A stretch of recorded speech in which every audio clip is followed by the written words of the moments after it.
محبت اور جنون قسط نمبر 32 لاسٹ ایپیسوڈ پارٹ 1۔ ان سب نے بنا وقت ضائع کیے تقریباً سبھی لوگوں کو ختم کر دیا، بس ان میں سے ڈیج کے 4 بدسمن آدمیوں کو چھوڑ دیا جن پر ان سب کو شک تھا کہ شاید یہ ڈیج کے ساتھ اس دنیا کی ان سب تک پہنچا سکتے ہیں۔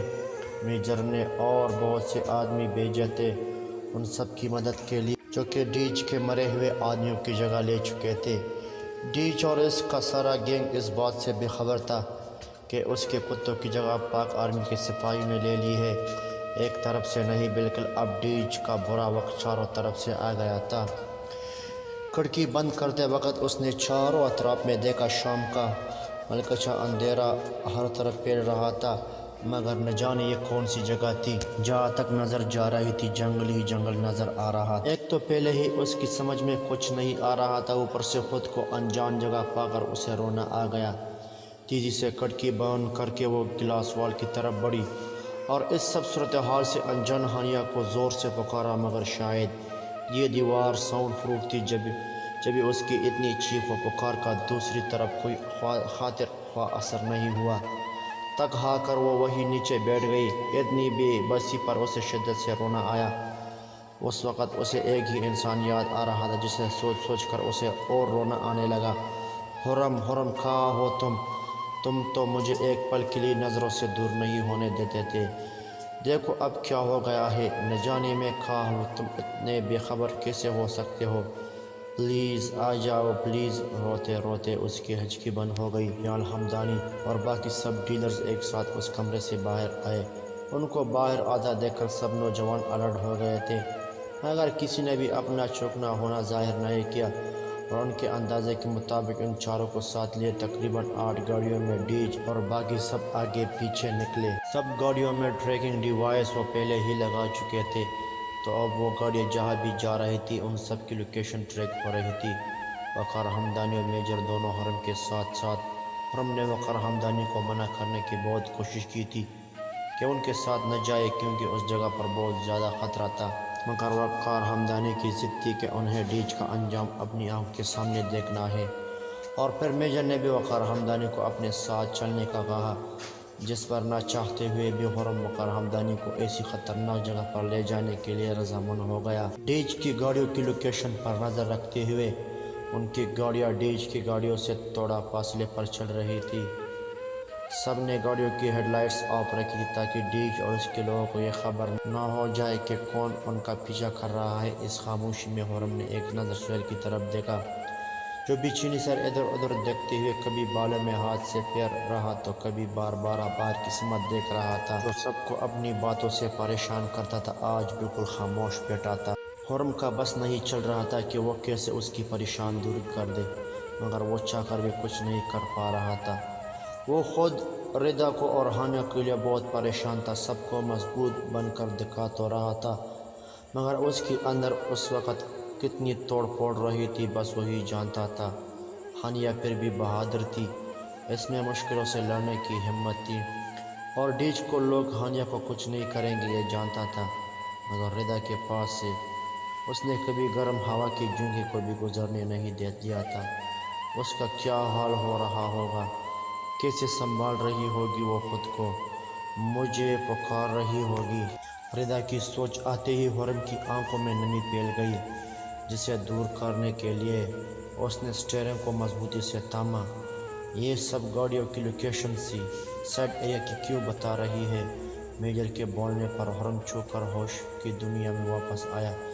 دیکھتے ہیں کہ سب کس طرف جا رہے ہیں، جہاں بھی جا رہے ہیں مجھے پورا یقین ہے وہ جگہ شہر سے دور ہی ہوگی، ردا اور ہانیہ بھی ہمیں وہیں پر ملیں گے، اور یحییٰ خان کے مطابق سمگلنگ ہونے والی ساری لڑکیاں بھی اسی جگہ ہونی چاہیے۔ حرم نے سب کے دماغوں میں چلتے سوالوں کا جواب دیا۔ سمندر سے تھوڑا فاصلے پر ڈیج اور سب لوگوں کی گاڑیاں جا کر رکی، اور ان سب گاڑیوں سے کچھ فاصلے پر حرم نے اپنی گاڑی روکی، اور باقی سب کی گاڑیاں بھی پیچھے آ رہی تھی، مگر وہ سب میجر اور حرم سے کانٹیکٹ میں تھے۔ ڈیج اور اس کے باقی ساتھی گاڑیوں سے اتر کر باہر نکل آئے اور ڈیج نے موبائل نکال کر کسی کو کال ملائی۔ تقریباً 30 سیکنڈ بات کرنے کے بعد ڈیج نے موبائل بند کر دیا۔ اس نے اس وقت کس سے فون کیا ہوگا؟ وقار ہمدانی نے آہستگی سے حرم کی طرف دیکھ کر کہا، پتہ لگ جائے گا بھی انکل، بس تھوڑا سا انتظار کرو۔ تبھی 1 منٹ بعد ایک بڑا بیڑا ان کی طرف آتا دکھائی۔ مجھے لگتا ہے یہ سب اسی بیڑے میں بیٹھ کر جائیں گے۔ خرم تیزی سے میجر کے قریب ہوا، مگر یہ تو صرف ہمارا شک ہے کہ سب اس میں سوار ہوں گے۔ کیا پتہ وہ سب اس میں سوار نہ ہو، اور اگر اتفاق سے یہ سب اس بیڑے میں سوار ہو بھی جاتے ہیں تو ہم کیا کریں گے؟ ہمارے پاس تو کوئی بوٹ بھی نہیں ہے، ہم ان تک کیسے پہنچیں گے؟ اور اس سے بھی پہلے ہم کیسے پتہ کریں گے کہ اس بیڑے میں سوار ہو کر یہ لوگ کہاں جائیں گے؟ سہیل خان کی بے چینی حد سے تجاوز کر گئی۔ تم فکر نہیں سہیل، یہ سب اس بیڑے میں سوار ہو کر جائیں گے یا نہیں، یہ بات ہمیں ایک انسان ابھی بتا سکتا ہے۔ اور نے سہیل کے کندھے پر ہاتھ رکھ کر تسلی دی اور تیزی سے گاڑی کی ڈگی کی طرف بڑھ گیا۔ سہیل، گاڑی کی ڈگی کھولو۔ خرم کی آواز سنتے ہی سہیل تیزی سے گاڑی کی طرف بڑھا۔ ڈگی کھول کر خرم نے بے ہوش یحییٰ خان کی طرف دیکھا اور پانی کی بوتل کھول کر تقریباً ساری کی ساری بوتل یحییٰ خان پر انڈیل دی۔ جھٹکا کر ہوش میں آتے ہی یحییٰ خان نے خرم کی طرف دیکھا جو کسی موت کے فرشتے کی طرح اس کے سر پر کھڑا تھا۔ بتاؤ، کیا یہ سب لوگ اس بیڑے میں جائیں گے؟ خرم نے اسے گریبان سے پکڑ کر باہر نکالا اور اس کا رخ ڈیج اور اس کے آدمیوں کی طرف کیا، مگر اس کے کچھ بھی نہ بولنے پر خرم نے اس کے سر کے پیچھے زوردار تھپڑ رسید کیا۔